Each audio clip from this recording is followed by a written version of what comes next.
understand what all this means, you know. And sometimes they do think about it, but most of the time we don't really explain what we do. So one of the things that everything is a teaching, everything is a learning. There's nothing really new about anything that I do. It's just a matter of making sure that communication happens. That's really our number one thing. It's just that whole communication thing. Okay, so this is nothing new, but maybe it's new for you. So if I say 0, I want you to be in a couch potato position, which is very relaxed. Just like that. Very relaxed. So this is 0. 1, so do both feet on the floor. Move back up straight. 1.5 will be with music. Same position, but with music. 2, stand. And 2.5. Music. Okay, so I'm going to call out a number, and then you respond. Okay? 1. 1.5. 1. 1.5. 2. 2.5. 2. 2.5. 2. 2.5. 0. 2.5. 0. 2.5. 2. 1. 2. 0. 1. 1.5. 1. 2. 0. 1. 2. 1.5. 2.5. 2. And when you get into the sanctuary and you say 2, they automatically know exactly what to say. The beauty of doing this game, seriously, they love it. They love it. They love it. Especially the extremes. As adults, I don't much love it, but it's fun to watch you do it. But they really do love that, and they'll all go on 0. Oh, it's like whatever. That's not comfortable chair. I know. But that is a very, very easy way. Once you do it and you do it consistently, then all you have to do once they learn that is say one of those numbers, and they know exactly what you expect. Now here's the key, is if you say 1.5 and they're here, and you let it go, then you're stuck with this. Is this a good position? Is this a good position? No. And they need to know why you need to be sitting is with your feet on the floor. Now, the younger they are, they have this problem. What do they got to do? Scoot up, which is better anyway. The further away you are from the back of your chair, the better it is that they see. So what you have to do is once you teach that game, watch, and in that game, if they're just barely coming up, then you have to fix that. Otherwise, you're stuck because you are enabling them to continue bad posture. The more you do it, the more you have to demand that, oh, what are you doing? That is not sitting up straight. Okay? You don't have to be ugly about it in your demand. You just have to be in the way of being able to communicate exactly what you want. Because if you don't do that, you're stuck, and it's your fault. So, make sure that posture, why do you have to have good posture? And talk about that. Why do you have to have those lungs where you can get a full breath? Because it is amazing of what happens with that. So don't be lazy in allowing them to be lazy. Always correct that so that it doesn't become an issue. And when you get in the sanctuary and you have them stand at a 2, they are right there. You're not here, you're not here, you're not here, you're not here. But they're right where you want them to be because we've already practiced this. And we've practiced it and practiced it and practiced it. It saves you so much time. And it's a fun game. Making sure, everything that we do with our hands is communicative, right? Yes. It tells so much about what you expect from what you do with your hands. But you also have to explain all the rest of it too. So you have to, when it comes to conducting, it's not just about the pattern. It is not just about the pattern. Is that helpful? To them, maybe. Maybe not, if they don't know what you're doing. If they don't know, if they can't tell that if you just look like this all the time and there's no rhyme or reason to it, then they're not really watching that. You might be feeling successful with it, but they know nothing. So you have to explain why do we do a pattern and what's different between this pattern, this pattern, this pattern. And with children, do you stay with the pattern or do you go in and out of it? And why?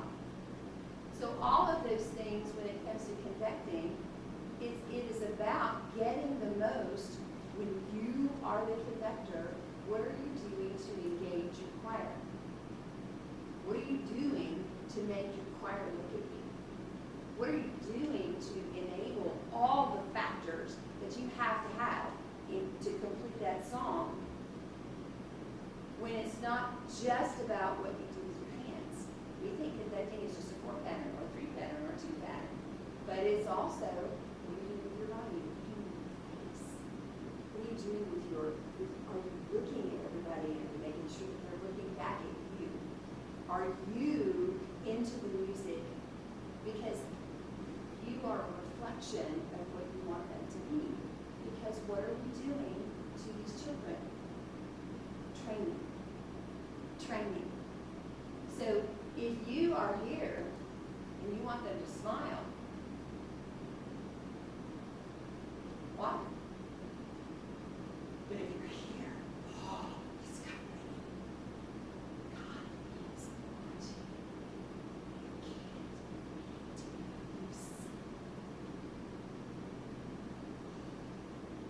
Then, as you go, they're watching everything you do.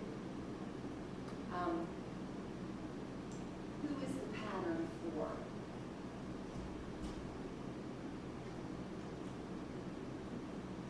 Your accompanist. Your accompanist. Your accompanist. Yes, it is definitely.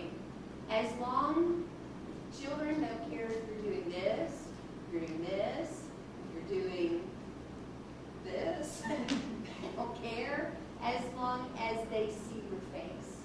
Okay? So a pattern is important for your accompanist, but it also you've got to keep that steady beat so that everybody understands that. But your children overall, you're teaching them to what? Look at me. Look at me. Everything I do is about look at me. I like that. So in choir, I throw things all the time. Why? Because you better be paying attention. You ready? You ready? So everything is about, I will always have some kind of little bucket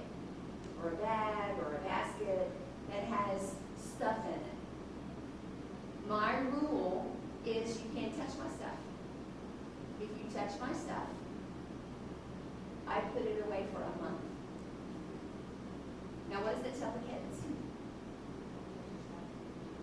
Don't touch my stuff, right? Yeah, don't touch my stuff. But why do they not, why do they obey that rule? Because they know, I've got a ball in here. And then at some point, it may fly at me.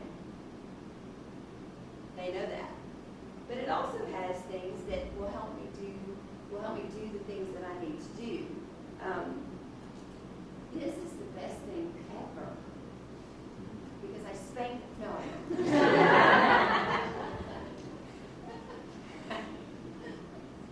It is also a dry erase board. What? Y'all always look at the clearance sections, especially at the end of seasons when they're like $1, because you can find some gems, and this is a great little, I don't have to go all the way to the board, I've got it right here. And so I just have my little bag of tricks and stuff that makes things good. All right, so for vowels are crucial. And in that whole, why are vowels crucial? Yeah, Glenn, that's what we sing, right? We sing the vowels, and we add consonants for understanding. Yeah, we add consonants for understanding. If we only sang vowels, it would sound really funny. But that's what we sing. That's what gives that harmony and that unification of singing sound. If we don't have good vowels, well, then you become not good. So in Alabama, we're like, y'all, you're talking like an Alabaman, okay? And so then they're like, well, we are. It's like, yes, but we want you to talk very different. All right, so an oo vowel. If you will take your finger and pretend that it is a straw, all right? And we're going to drink from the straw, right? So you have to bring the liquid up the straw, right? So I'm very careful. The word is suck, right? You suck from a straw. But it means something so very different now. So try not to use that word a lot, even though that's what the word is. So I say we're going to bring the liquid up to the straw into your mouth. Okay, you ready? Go. Do you feel that space in between your teeth? Do you feel that space in the back? That is a proper ooh.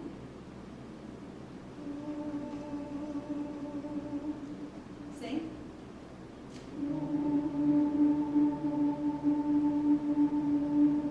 Okay, now do it wrong. Ooh. Now do it right. You hear the difference in that? I always do negative, positive, because they need to hear what does it sound like bad and what does it sound like good, and how do we get that to sound? All right, so I want you to sing. Ready?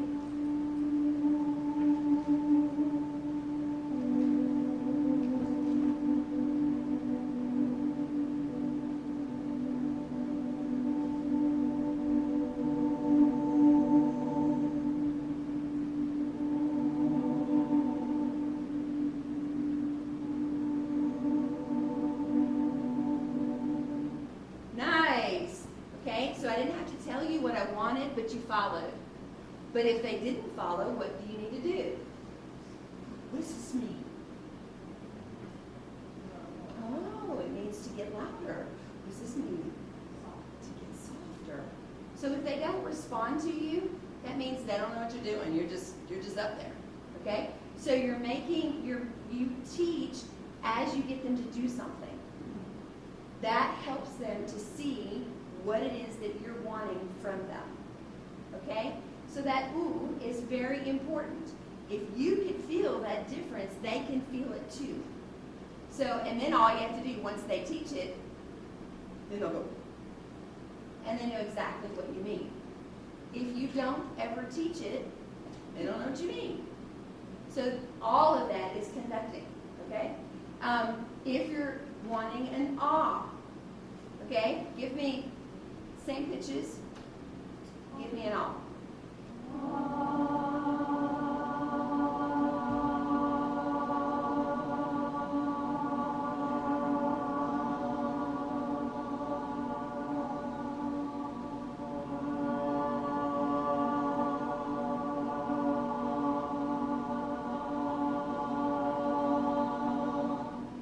Okay?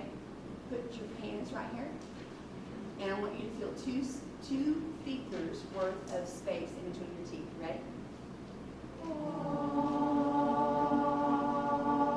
Take it away. Now do it back. You hear that?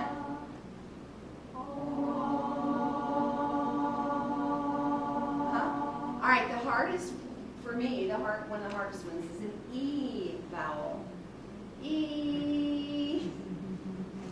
Do you have space in between your teeth on E? E. Always. Always have space in between your teeth. Why? What? Yeah, so the sound can come out anytime you have space, you have more, right? No matter what it is that you're doing. So inside your mouth, if you don't have space inside your mouth, then you're going to get minimal sound. But if you have space inside your mouth, you get more sound. Do we want more sound? Yes. Do we want screaming? No. Never. Do we live in a world where they like to scream? Yes. Yes. So how do you fix that? You say, why are you screaming at me? That's you let them know what they're doing. They don't know that they're screaming. They don't know that they're screaming until you've taught them. When you teach them, then they will do what you want them to do. But if you don't teach them, you get what you get. So you got to know how to fix that. How do you fix screaming? Because they like it. And what is the 99% thing that people do when they're the leader of a choir that are entering? Sing louder. I can't hear you. I can't hear you. I hear that all the time. I can't.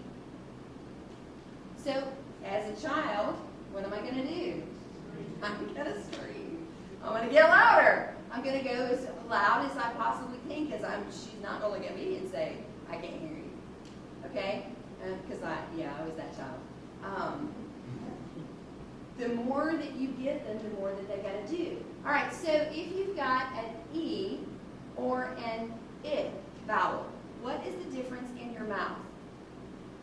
E, I, E, I. Play around with it and tell me what you got. E, I, E, I. What happens with your tongue? Yeah, there's a little bit of an increase, right, in your tongue. So allow them the experience of figuring out what is different between E, I, U, Ah, O. What is the difference between an Ah and an O? Yeah, lips. Is it your tongue? No, it's the same. It's the same. It's your lips. On the E and the I, it's not so much mouth, right? But tongue.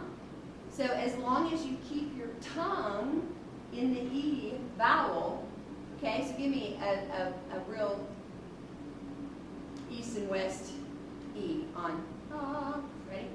E.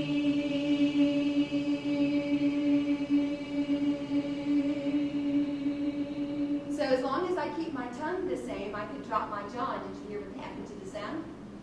Did you get louder on purpose? No. You got louder because you gave us more space. You see the difference on that? Those things are really, really important if you want optimum sound. And I would hope that you would want optimum sound. Because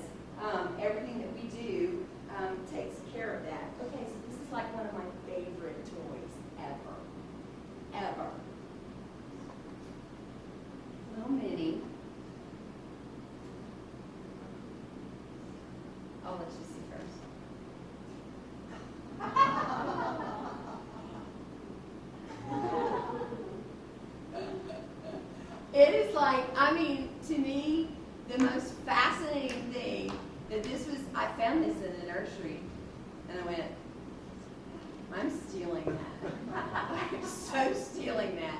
And you can find them on eBay, but I mean, even my youth like it because it's just so creepy looking. So, in the process of getting that nice, tall vowel, I mean, isn't it perfect? It's perfect. And, you know, with my preschoolers, I don't know why this is a thing, but they like to just see if it Anyway, if you find one of these, I highly recommend it because it's just fun. It's just fun. You also have other toys that do the same thing. It's just a hot minute thing. So you're working on vowel sounds. And the old school, there we go. Little Sally, she is a great little singer. Why are toys for children good? You what? They can relate to it, yeah. They want to play with it, yeah. So, yeah, visuals. You know, and once, I don't bring those out often, but I bring them out whenever I'm wanting them to really engage with me. But then I put it up, and as long as they're looking at me, then what can I do? And when they're looking and they're really following what I'm doing and all that engagement here, then guess what you can do? Anything. Anything.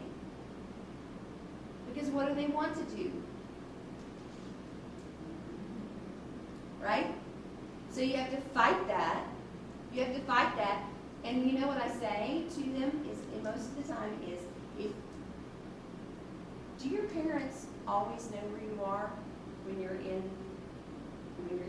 front of the church? Can they find you? Do they know what you look like? Do you know what your parents look like? You don't have to find them. You remember from what they looked like this morning, right? You don't have to find them. And I guarantee you, they have already found you. And then, so watch me. And then afterwards, they'll find you too. I promise. It works, and everything about it is just really, really good. All right, so you may not have ever heard of Fun and Funky, but it's so much fun. All right, give me a nice one position. We've already practiced that, so you know what that means. Sirens are my all-time favorite warm-up exercises. They take you smoothly through your whole range, top to bottom, and get increasingly wider and stronger as they go on.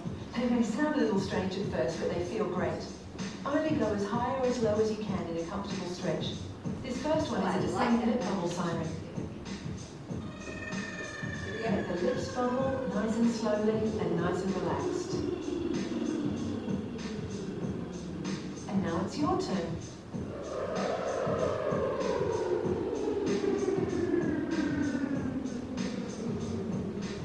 And here's a descending tongue trill. Again, keep it nice and smooth. Oh, it's your turn. And your turn.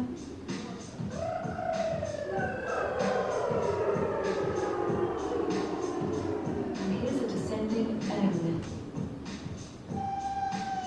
N. Where's your tongue on NG? Top of your... Here we go. And your turn.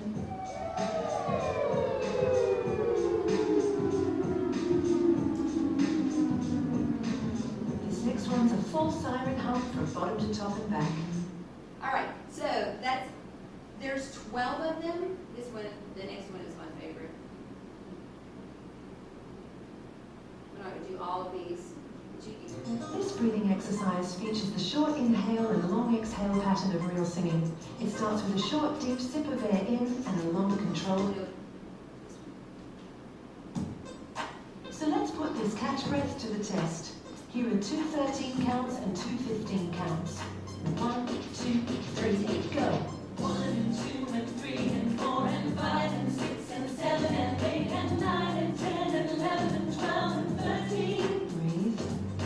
1 and 2 and 3 and 4 and 5 and 6 and 7 and 8 and 9 and 10 and 11 and 12 and 13. Breathe.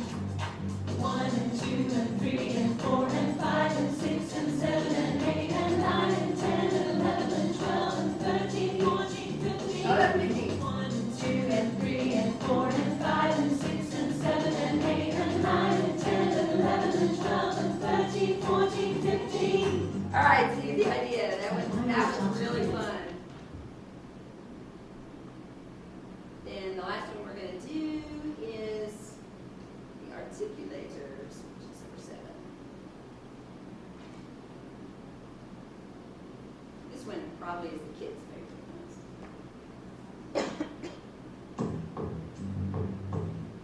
This exercise gives the tongue and the lips a good old rhythmic workout to coordinate them as a team for pronouncing words really clearly.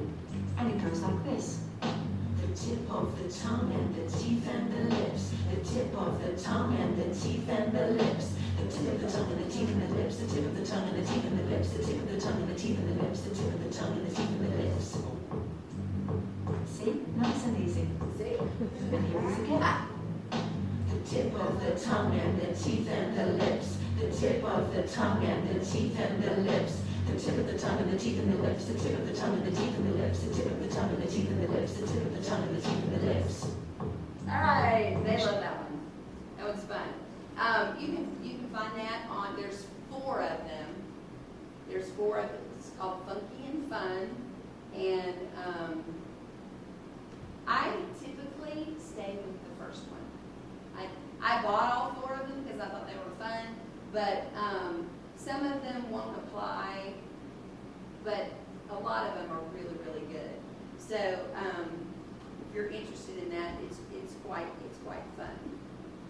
All right, so when we do a conducting pattern, there's like I said before, there's really more to conducting than just the pattern. But you've got to start with a pattern. So one thing that people are kind of go back and forth, and I'm really pretty strong in this, is that you have a horizon. And so I try to get people to put your hand out, create a horizon line, okay? So here's your horizon line, and your 1 is going to go directly down. So 1, I'm going to do this one. 1, 2, almost to your elbow, okay? 2, 3, still on that same horizon, and 4. 1, 2, 3, 4. 1, 2, 3, 4. What makes a pattern hard to read? Yeah, too much here, or the rebound isn't good. What do I talk about when you do a rebound? You gotta come away so that you can get to the next point, right? You gotta come away so you can get to the next point. If you do too much wrist, where is the beat? Wherever. So you have to have a landing spot. So it's good for you to practice where you have a landing spot. Your rebound goes in the opposite direction of where you're going. So if it's here, and I'm going to go to here, right? Where do I got to go for the rebound? Back this way. Back this way to get to here. And now where do I got to go here to get to 3? Back here to get over here, right? And then to get to 4 right in here. 4 is right here. So you got a 1, 2, 3, 4. 1, 2, 3, 4. 1, 2, 3, 4. 1, 2, 3, 4. The biggest mistake that people make is too many swirls. This is not, it is a simple pattern. And we try to make it too flowery, then we miss the beat. It's all about knowing where the beat is, right? So for kids, you don't need to tell them every ins and outs until they need it. So if we're going to come in on beat 4, then you got to show them where beat 4 is. Okay? What is your left hand supposed to do? Yeah, it's your expression. So is this what you want? Why not? Unless you have two sides, or maybe you have two accompanists, or maybe you have, okay? But if you're always busy with your left hand conducting the pattern, then can you do expressions? Yeah. So what do you do with the expressions? So what does this mean? Louder. What does this mean? Softer. What does this mean? Cut off. That means stop. Stop. Okay? So everything that you do with that left hand is really important to watch, right? Now, what happens if they're not getting the intervals? Then, yes. So if they need to know to go up, then you break your pattern and go up and down and give them those intervals. So and then you've got to be well enough aware to get right back into where's that beat. Oh, here. So you've got to keep that internal clock going. So the pattern is important for you and your accompanist. The intervals and the expression is important for your choir, right? Okay, so you have to always kind of keep that in mind. Sometimes, if your accompanist is good enough, once you bring her in or him in, you don't have to worry about it anymore. They're going to keep it going, and then you can really focus in here. But you also want to make sure what happens when that happens is if you rely on your accompanist to always set the beat and keep it, then you have no more control, because guess what they're doing? What they want. And so if you wanted to speed up a little bit, they're not watching you. You know why? Because you let them take the control. Okay? Maybe that's not important to you. For me, I'm like, I want all in. I want all in, because sometimes I want to speed it up a little bit and then slow it down a little bit, and then speed it up a little bit and slow it down a little bit. But if you can't do that, your accompanist, be their best friend, because they'll either make you or break you. Be their best friend. Now, if you don't have an accompanist and you have a recording, is that horrible? No, you just have to follow the recording. You have to follow the recording. In some instances, that's all you've got. And it's okay. Is it better to have an accompanist? Yes. Yes. And let me tell you something else. If you're having pitch problems within your choir, if you're having pitch problems and you're using an audio from a device, it could be a simple fix by just having somebody on the piano play the melody. The reason for that is because the percussiveness of the piano can be heard, whereas on a recording, sometimes there's a problem with the ear. Not for everybody, but for some. There's a recording, they just don't hear good. So maybe your accompanist is scared to play the real accompaniment. So, but he can play just the melody to go along with the recording. That works beautifully. That way you get the best of both worlds. You get the extra little instruments, you get all the other stuff, but you're also getting that percussiveness from the piano. So if you don't have, you can usually find somebody that will do that, even if you can't find somebody that can play the whole thing.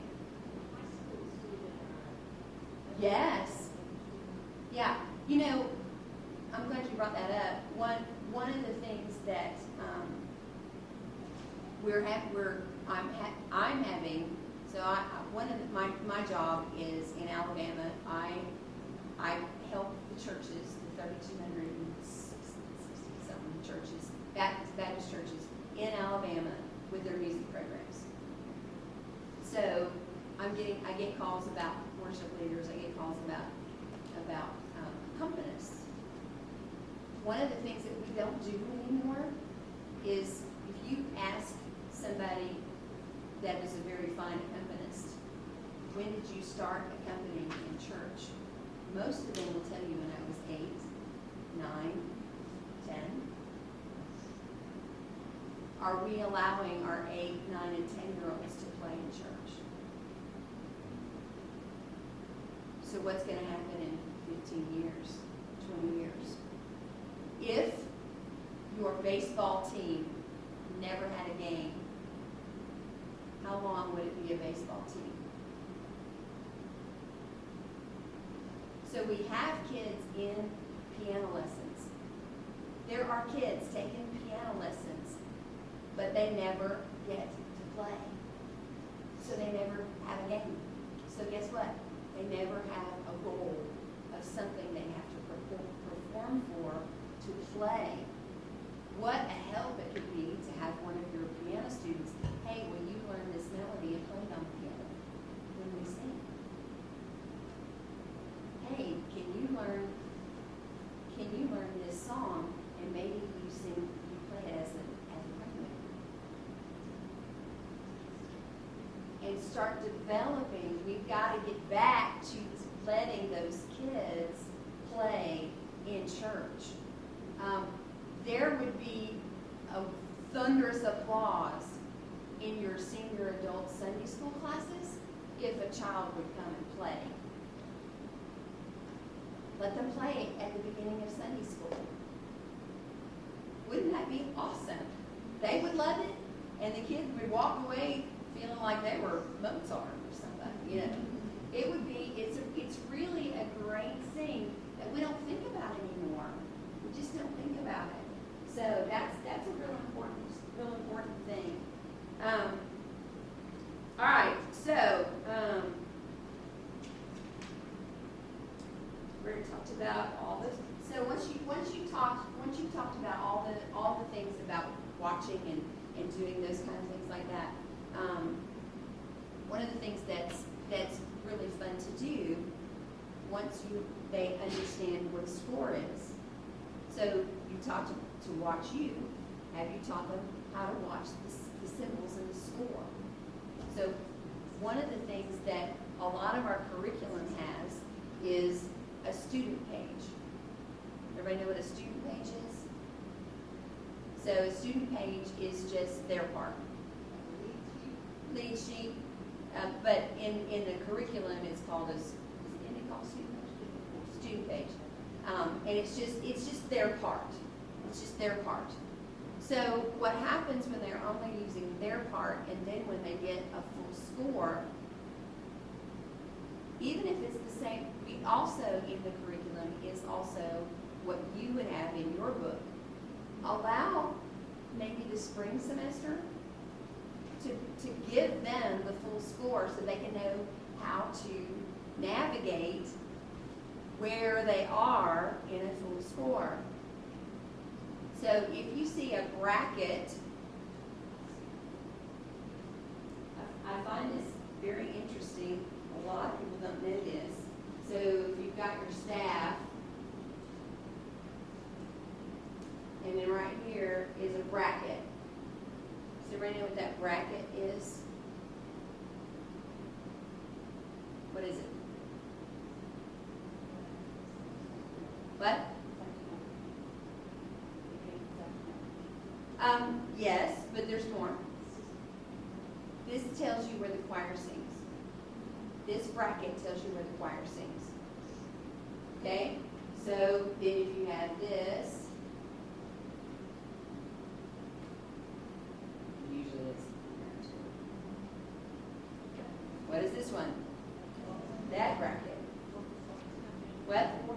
Could be the orchestra, could be the piano. So the piano. So the choir always has a straight bracket. So even if it's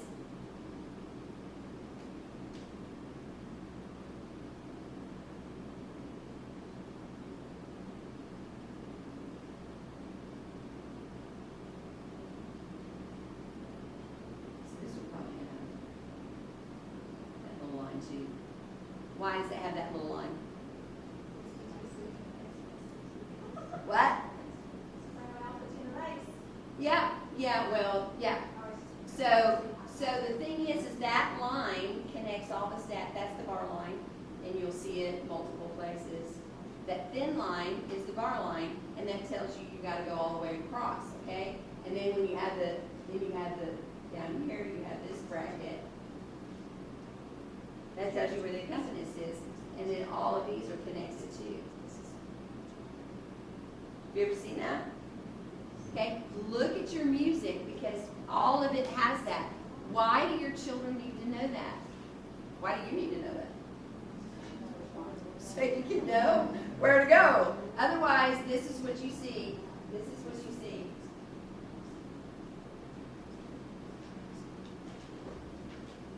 I said, don't fight. Who's there, too? I don't know. They're not even looking anymore. They're just, and nobody knows where they are. You give them music, they don't know where they are. So it's really important. What does that have to do with conducting? They can follow you better. They know where they are. What do we need in our adult choir practice? People that know where they are. So what do we need to do for the children? Teach them! Teach them! And they will know. Yeah, that's really, really, really important. So I like to do all kinds of, once they understand just where it is, and sometimes if it splits up into 3 parts, then you're going to have three staffs plus the accompaniment, right? So there's 5 lines. The line has to go through 5 staffs. Does that make sense? So it's really, and then I'll do some kind of a scavenger hunt in there so that they can find, and what I do is have them just point to it. So find me the sign in your music. Find me a repeat sign. Find me a DS. Okay, and then they have to look through it and try to find it. Find me the word God. It could be multiple places. So in just doing those little things, those are really, really good. And you're also teaching terminology. Why would it be important as the conductor? Why would it be important for them to know where the coda is? So they know. If they can follow the music, will you be a more successful conductor? Yes. If they can find out where you're talking about quickly, how, because you need to go back to measure 34, but if you have to explain where measure 34, or on page 3, system 1, you know what I'm talking about when I say system 1? Okay, measure 3. What am I talking about? How does that work? So the more that you can train them on how to do that, then the more they can know where you are, and then you train them to hold their book up, and then you train them to close their book and watch you. So how do you look at me, and why do they need to look at you? If you are stuck in your music, why do they need to look at you? Right? So the key factor is knowing where you are, knowing what you're doing, and knowing how to get them to re-engage with you. So everything that you do, the more that you do, in the end, the more that they can respond to what you've got going on, right?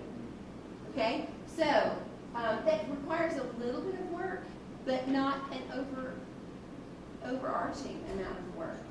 And everything that you do when you're conducting and when you're trying to get them to sing out and to get them to engage in you will totally be based on how you do.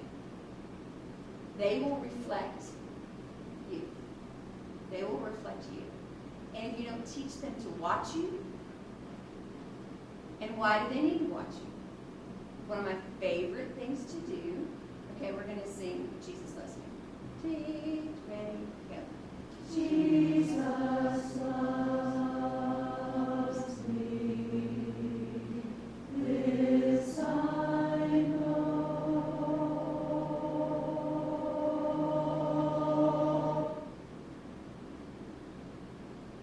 For the Bible tells me so.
If they're watching, they can do so much. They love it, speed up and slow down, speed up and slow down. And if you are thinking about what that text is, He loves me. Who loves me? Jesus loves me. Jesus loves me. Why would he love me? He loves me. The Bible tells me it does. You talk about the text, and then you have them sing it. And then you talk about, and then you make it to where you can just really do some fun stuff with it. What are you doing to them? Engaging them. What else are you doing? You're making musicians out of them. What else are you doing? Absolutely. Meditating on God's Word. Because when we froze, what were you thinking about? Oh, He is strong. He is strong. And any one of those, I could have just stopped and said, what was that? What were we talking? What did you sing? The more that you engage with the text, the more it becomes a part of who you are.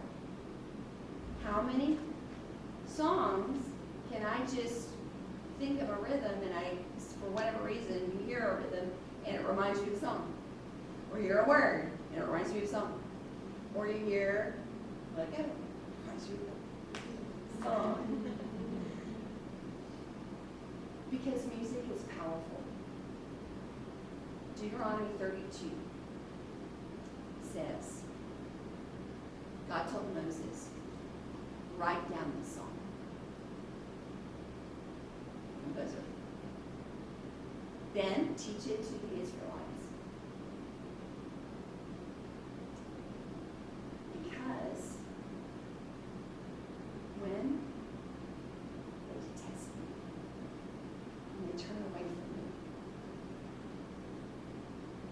they will remember the song and come back to me. If we don't teach the song, when those children turn away from a God who loves them so much,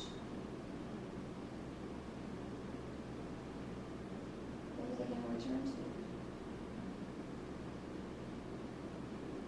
Baseball? Gymnastics?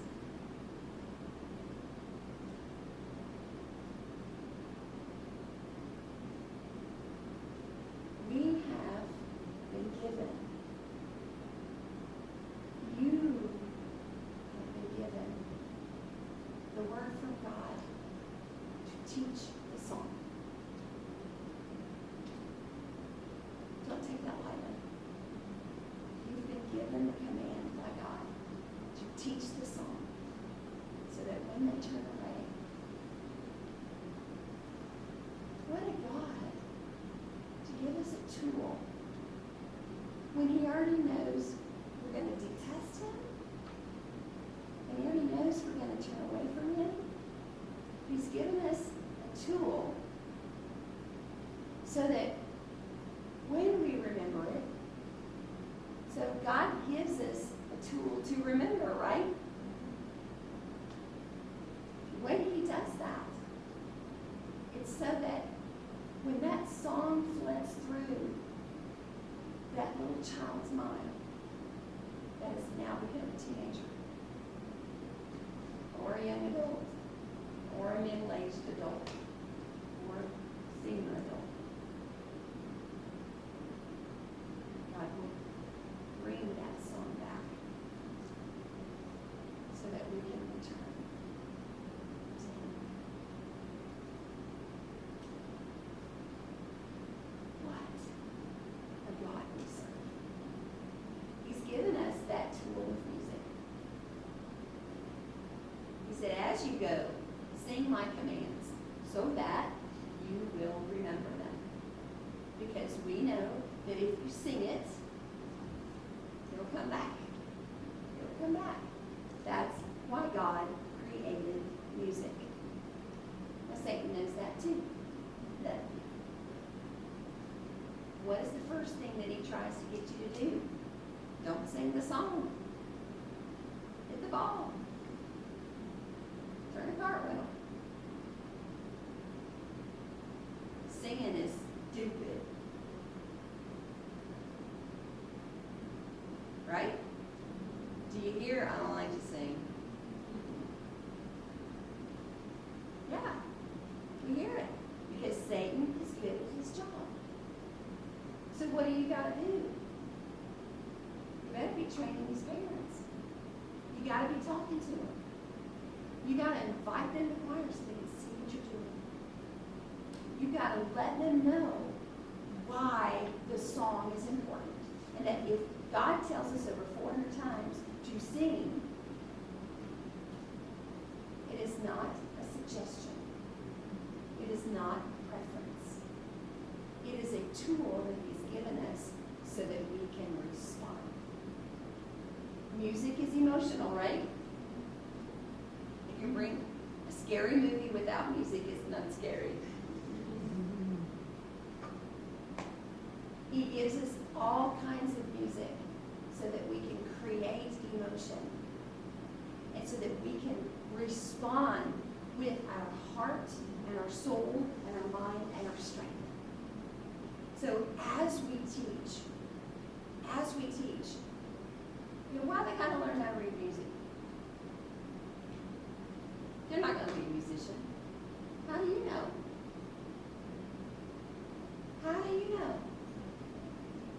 don't know. You don't know what that kid in your classroom is going to choose to do later.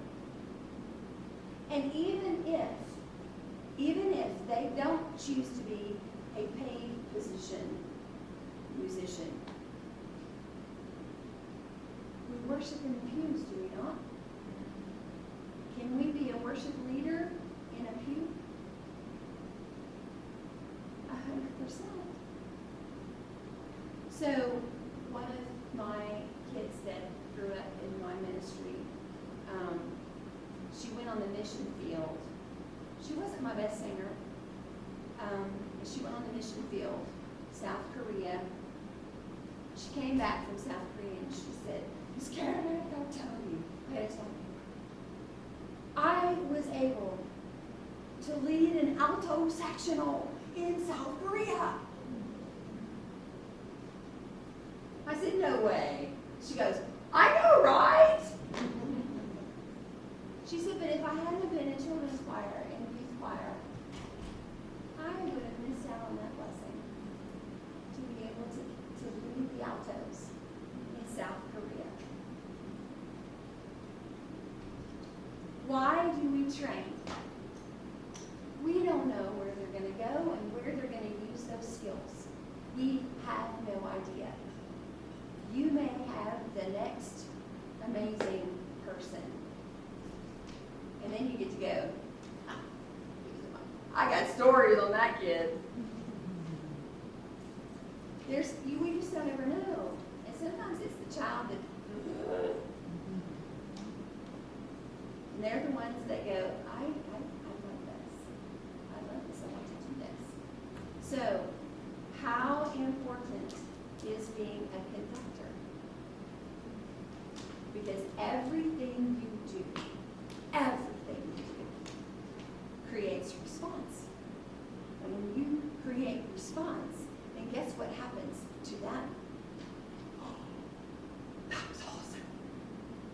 And as they learn how to give it back to God, then that creates another awesome.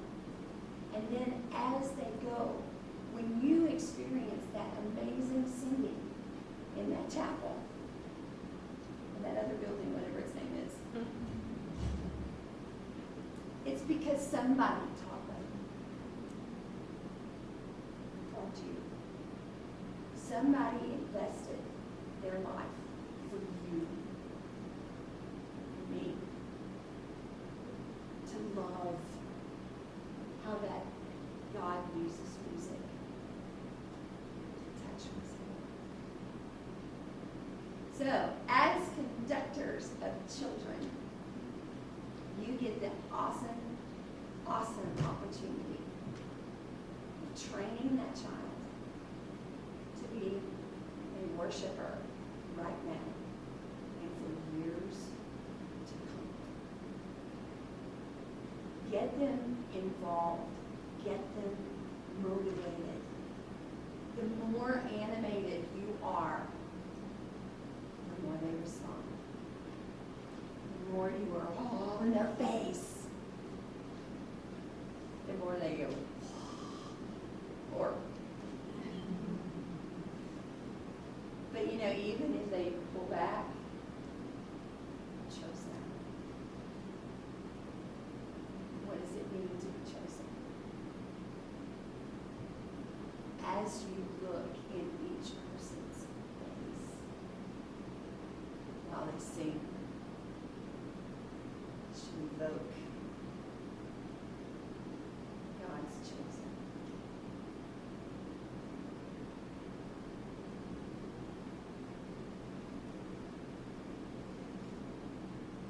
God's chosen. Conducting is so much fun. And the more that you do, the more you're going to love it. The more things that you do to just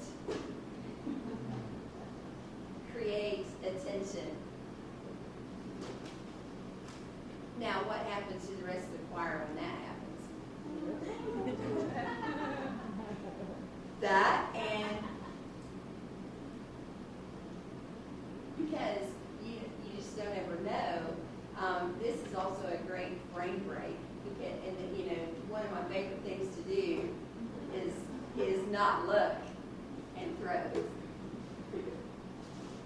when you not look and throw, then they really don't expect it. But the kids in my choir typically tend to know that I'm going to do something if I go to my bucket. So sometimes I have things that are hidden just because I like doing things. Another trick that I love to do, and my friend made this for me. So this is just one of those little thumb things with a ribbon, and I use this all the time. So I brought a baseball to choir. I do bring balls to choir, by the way.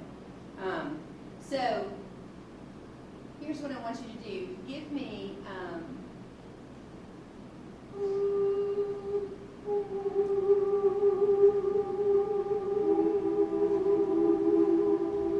okay, ready?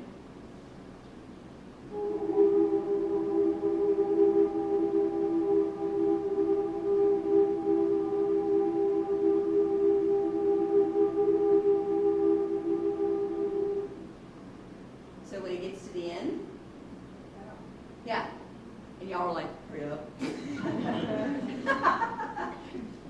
You can have a smaller phrase if you need to, but you can also move it a little faster, or you can okay. Let's try it again. Ready? Same pitches. Ready?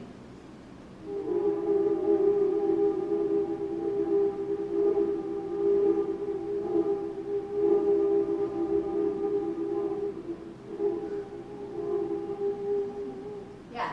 So there's all kinds of things that you can do with that. This is for phrasing. So if you want them to go all the way through the phrase without taking a breath, COVID really messed me up with the not being able to take a really solid breath. And I really need to just get over being lazy and learn how to go back to what I had before. But we lost the ability, and in our radio friends, they take a breath every measure. If they're lucky, maybe 2 measures, and then we breathe. And we do that in our hymns. We sing every 2 measures and break, break, break, break, break.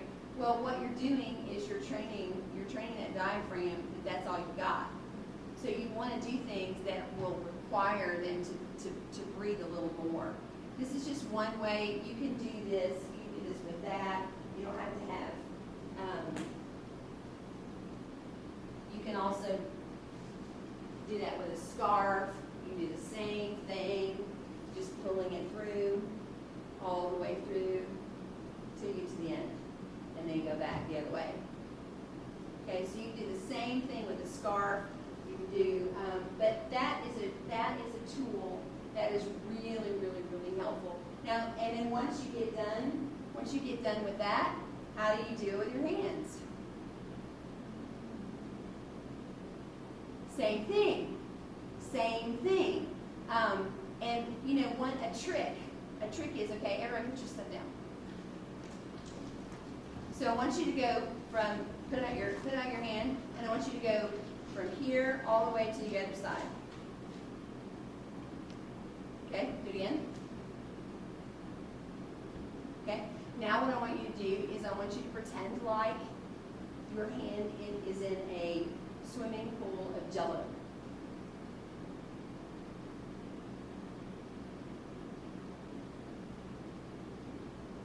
What did that do to your arm? Stiffen? Okay, what else? There was some resistance, right? So that resistance, what that does is it shows some power. You see the difference?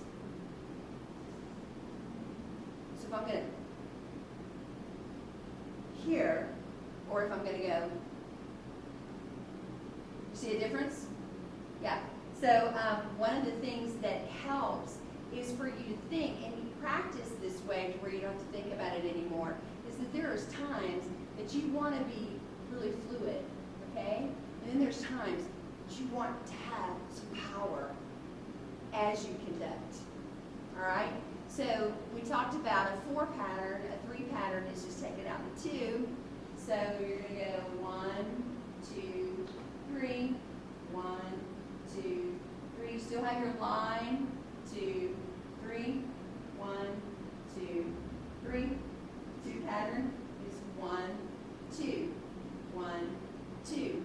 Now, in your pictures that you have, it almost looks like this, right? So, what do you have to do? Where's the beat? So, in those pictures that you can see,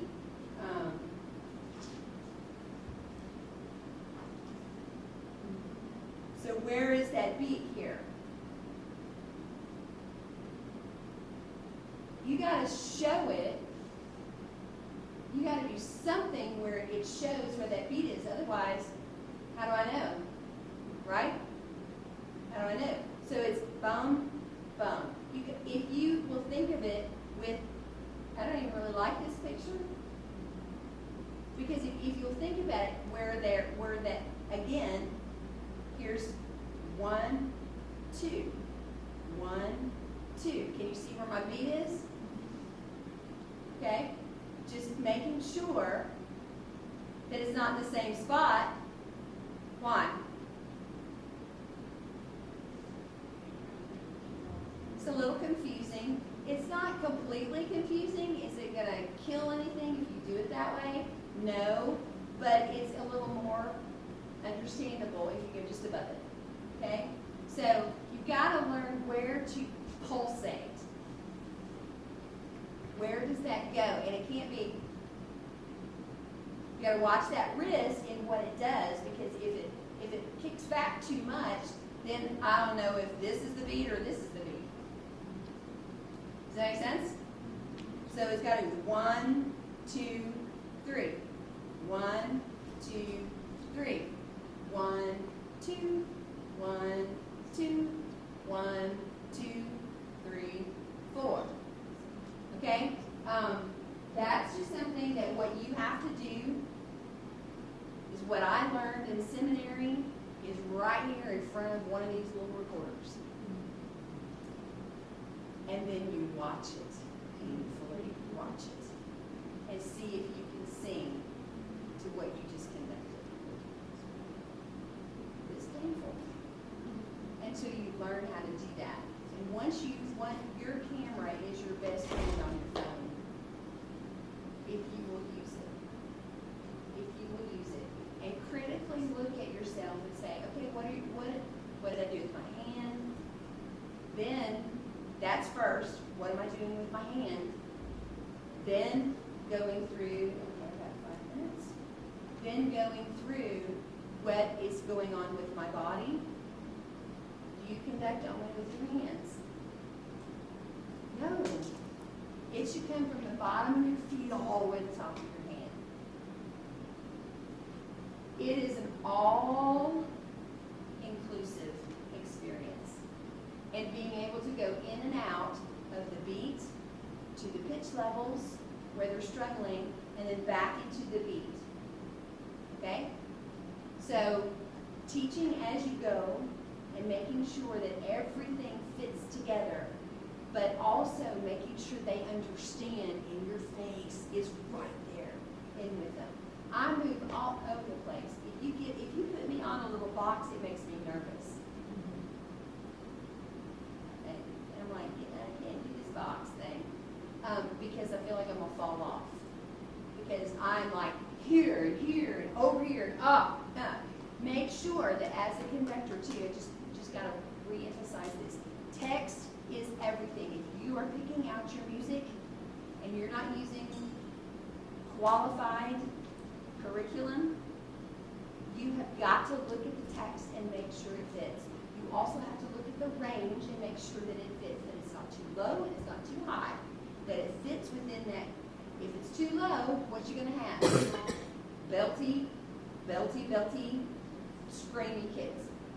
Okay? If it's too high and froggy, they can't get it. If it's too high, then that's not good either, right? Okay, so you've got to make sure that everything fits together. That range is so important. everything that you do within all of the things that are created with the song to have successful singing, you've got to have a successful song, right? Don't just sing a song for no reason.